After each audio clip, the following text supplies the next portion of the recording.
Hello everyone! In this clip, I will introduce you to the IK Rig function on the MCX Super Animation add-on. First, I will guide you on how to create a new strip containing animation data. Now, let's switch to pose mode to work with the armature and open the NLA editor.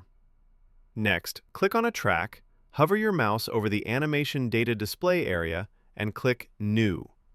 You can see now that when I click on the slot, the system displays a message, "No animation data found to assign to action." And now, even if you select a bone and keyframe it, nothing happens. The keyframe is still not recorded.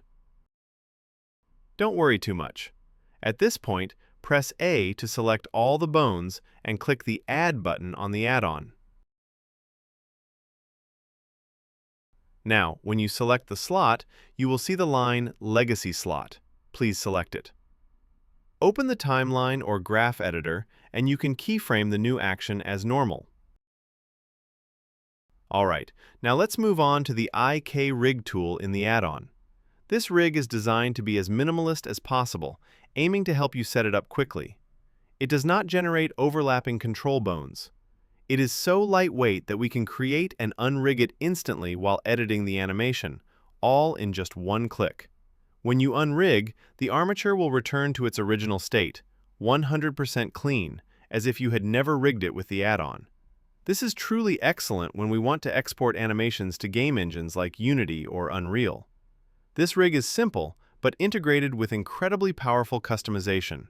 It is not only a breakthrough in the field of MoCap editing, but can also meet the needs for convenience for users who create new animations manually. The Restore IK Position button allows the armature to discard the master control bone. When you click this button, the IK bones will automatically find the wrist and ankle joints with absolute accuracy. This Toggle IK button will allow you to enable or disable all IK functions in the armature.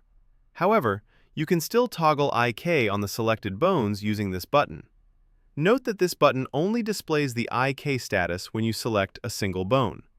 Now, I will create a simple pose to test the two-way bake function of FK and IK.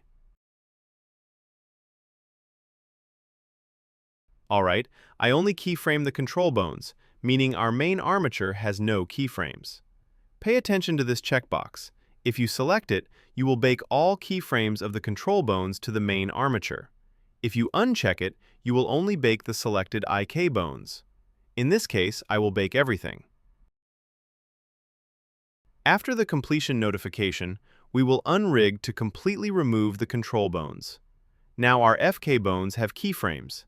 They are retargeted with absolute accuracy. Now I will create the rig again to continue testing the FK to IK bake function. I will check whether these IK bones have keyframes. If so, I will delete them all before baking.